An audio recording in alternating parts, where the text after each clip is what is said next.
பேர் ஆனந்த் விருகபதி. நான் இங்கு பேச வந்துள்ள தலைப்பு தமிழ்நாடு நாள். தமிழ்நாடு என்று சொல்லும் பொழுதே மெய் சிலிர்க்கின்றது. 50,000 வருடங்கள் பழமையான கலாச்சாரம், பண்பாடு, நாகரீகம் என வரலாற்றை தாங்கி பிடித்து மனித இனத்திற்கே முன்னோடிகளாகவும் வழிகாட்டிகளாகவும் பல நூறு பெருமைகளுக்கு சொந்தக்காரர்களாகவும் திகழ்கின்றவர்கள் தமிழர்கள் ஆவர். நும் நாடு யாதென்றால் தமிழ்நாடு என்று, நும் நாடு யாதென்றால் தமிழ்நாடு என்று தொல்காப்பியத்திற்கு உரை எழுதிய இளம்பூரணர் சொல்கின்றார். நம் தமிழ் மொழியால் உருவான நாடு அது தமிழ்நாடு. அது தமிழர்களுக்கான நாடு. தமிழ்நாடு நாள் கொண்டாடப்படும் இந்நாளில் அதை பற்றி பேசுவதற்கு எனக்கு மிகுந்த மகிழ்ச்சி. நவம்பர் 1ஆம் தேதி தமிழ்நாடு நாள் கொண்டாடப்பட வேண்டும் என்று 2019ஆம் ஆண்டு அதிமுக அரசு தெரிவித்தது. ஆனால் பிறகு வந்த திமுக அரசு அந்த தேதியை மாற்றி அமைத்து ஜூலை 18ஆம் தேதி தமிழ்நாடு நாள் கொண்டாட வேண்டும் என்று உத்தரவு பிறப்பித்தது. இந்த மாற்றம் ஏன்? முதலில் தமிழ்நாடு நாள் கொண்டாடப்படும் காரணத்தையும் அதன் பின்னால் இருக்கும் தியாகத்தையும் பற்றி அறிந்து கொள்வது மிகவும் அவசியமாகும். 1967ஆம் ஆண்டு அன்றைய முதலமைச்சர் அண்ணாதுரை தமிழ்நாடு என பெயர் மாற்றம் செய்ய வேண்டும் என்று சட்டமன்றத்தில் தீர்மானம் கொண்டு வந்தார். இந்த தீர்மானத்திற்கு பின்னால் பலருடைய தியாகங்கள் அடங்கியுள்ளது. பல வருட போராட்டங்களுக்கு மத்தியில் சட்டமன்றத்தில் முதலமைச்சர் அண்ணாதுரை தமிழ்நாடு என பெயர் மாற்றம் செய்ய வேண்டும் என்று தீர்மானம் கொண்டு வந்தார். அன்று முதல் மெட்ராஸ் ஸ்டேட் தமிழ்நாடு என பெயர் மாற்றம் செய்யப்பட்டது. இந்த நாளை நினைவு கூறும் வகையில் தமிழக அரசு தமிழ்நாடு நாளை ஜூலை 18ஆம் தேதி கொண்டாட வேண்டும் என்று அறிவித்தது. சரி, இப்பொழுது வரலாற்றை சற்றே திரும்பி பார்ப்போம். இந்திய விடுதலைக்கு பின்னர் 1956ஆம் ஆண்டு மொழி வாரியாக மாநிலங்களை பிரிக்க தேவை இருந்தது. இதற்காக குழுக்கள் அமைக்கப்பட்டு அப்பணிகள் விரைவாக நடந்து வந்திருந்தன. தென்பகுதியில் தமிழ் பேசும் மக்களுடன் தெலுங்கு, கன்னடம், மலையாளம் பேசும் மக்களோடு சேர்த்து மெட்ராஸ் ஸ்டேட் என்ற பெயரை வைத்திருந்தார்கள். இதில் தமிழ் பேசும் மக்களை பிரித்து இதற்கும் மெட்ராஸ் ஸ்டேட் என்ற பெயர் வைத்தனர். தமிழ் மண்ணுக்கு மெட்ராஸ் ஸ்டேட் என்ற பெயரை வைக்க கடும் எதிர்ப்பு இருந்தது. வார்த்தை போர்கள் ஒரு பக்கம் இருப்பினும் விடுதலை போராட்ட தியாகியும் காங்கிரஸ் கட்சியைச் சேர்ந்தவருமான சங்கரலிங்கனார் வித்திட்ட போராட்டம் தான் இன்றைய தமிழ்நாடு. மெட்ராஸ் ஸ்டேட் என்ற பெயரை தமிழ்நாடு என பெயர் மாற்றம் செய்ய வேண்டும் உள்ளிட்ட 12 கோரிக்கைகளை வலியுறுத்தினார் சங்கரலிங்கனார். இதற்காக தனிநபராக போராட்டம் செய்தார். 76 நாட்கள் உண்ணாவிரத போராட்டத்தில் ஈடுபட்டதால் உடல்நிலை குறைந்து அவர் 1956ஆம் ஆண்டு அக்டோபர் 13ஆம் தேதி உயிர் நீத்தார். சங்கரலிங்கனாரின் உயிர் தியாகம் அரசியல் வட்டாரத்தில் மிகப்பெரிய தாக்கத்தை ஏற்படுத்தியது.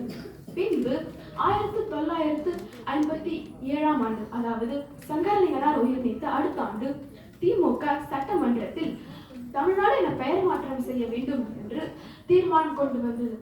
ஆனால் இந்த தீர்மானத்திற்கு வெறும் 42 வாக்குகள் தான் பெற்றது. ஆகையால் அது தோல்வி அடைந்தது. பின்பு குப்தா என்பவர், கம்யூனிஸ்ட் கட்சியை சேர்ந்தவரான குப்தா என்பவர் தனிநபராக சட்டமன்றத்தில் தமிழ்நாடு என பெயர் மாற்றம் செய்ய வேண்டும் என்று மசோதா கொண்டு வந்தார். அவர் சங்க இலக்கியங்களில் தமிழ்நாடு என்று குறிப்பிடப்பட்டதை காரணம் காட்டி அதுவே சரி என்று நிரூபித்தார். இவருக்கு அண்ணாதுரை ஆதரவு அளித்தார். ஆனால் அவர்கள் தமிழ்நாட்டை சேர, சோழ, பாண்டியர்கள் என மூவர் தனித்தனியாக ஆட்சி செய்தனர். தமிழ்நாடு என பெயர் மாற்றம் செய்வதால் என்ன பயன் என்று கேட்டார். அதற்கு அண்ணாதுரை, இரு அவைகள் ராஜ்யசபா, லோக்சபா என பெயர் மாற்றம் செய்து நீங்கள் என்ன பயனடைந்தீர்கள் என்று எதிர்வாதம் வைத்தார். பின்பு 1967ஆம் ஆண்டு அண்ணாதுரை மெட்ராஸ் ஸ்டேட்டுடைய முதலமைச்சராக தேர்ந்தெடுக்கப்பட்டார். அவர் அப்பொழுது தமிழர்களுடைய தொன்மையையும் தனித்துவத்தையும் மீட்டெடுக்கும் பணியில் ஈடுபட்டார். அவர் செயின்ட் ஜார்ஜ் கோட்டைக்கு தமிழ்நாடு தலைமைச் செயலகம் என பெயர் மாற்றம் செய்தார். பின்பு 1967ஆம் ஆண்டு ஜூலை 18ஆம் தேதி தமிழ்நாடு என பெயர் மாற்றம் செய்வதற்காக நாடாளுமன்றத்தில் தீர்மானம் கொண்டு வந்தார். இவர் சங்க இலக்கியங்களில் தமிழ்நாடு என்று குறிப்பிடப்பட்டதும் அதுவே சரி என்றும் இவரும் நிரூபித்தார். இந்த தீர்மானத்திற்கு இரு அவைகளிலும் ஒப்புதல் வழங்கப்பட்டது. பின்பு அன்றிலிருந்து தமிழ்நாடு என பெயர் மாற்றம் செய்யப்பட்டது. இது இறுதியாக 1969 ஆண்டு ஜனவரி 14 அதிகாரப்பூர்வமாக அரசிதழில் தெரிவிக்கப்பட்டது. இது இந்தியாவை திரும்பி பார்க்க வைத்த தருணம். அது தமிழர்களுக்கு என்று இருக்கும் தமிழ்நாடு பெயர் மாற்றம் செய்யப்பட்டது. நவம்பர் 1 தமிழ்நாடு நாள் என கொண்டாடப்பட வேண்டியதை திமுக அரசு ஜூலை 18 கொண்டாட வேண்டும் என்று மாற்றியதற்கு பல தரப்பின மக்கள் எதிர்ப்பு தெரிவித்தனர். ஒரு மாநிலம் அல்லது தாயகம் உருவான நாளை தான் கொண்டாட வேண்டுமே தவிர அதற்கு இந்த பெயர் சூட்ட வேண்டும் என்று முடிவெடுத்த நாளை கொண்டாடுவது குழப்பத்தை ஏற்படுத்தும் என்று கூறினர். மேலும் பலர் தாங்கள் நவம்பர் 1 தமிழ்நாடு நாளாக கொண்டாடுவோம் என்றும் எதிர்ப்பு தெரிவித்தனர். அறிவார்ந்த மக்களை சிந்தியுங்கள். ஒரு குழந்தை பிறந்த அந்த நாளை பிறந்த நாளாக கொண்டாடுவோமா அல்லது அதற்கு இன்ன பெயர் சூட்ட வேண்டும் என்று முடிவெடுத்த நாளையா? ஆகையே நாம் அனைவரும் நவம்பர் 1 தமிழ்நாடு நாளாக கொண்டாடுவோம். வாய்ப்பளித்த அனைவருக்கும் நன்றி கூறி விடைபெறுகிறேன். நன்றி, வணக்கம்.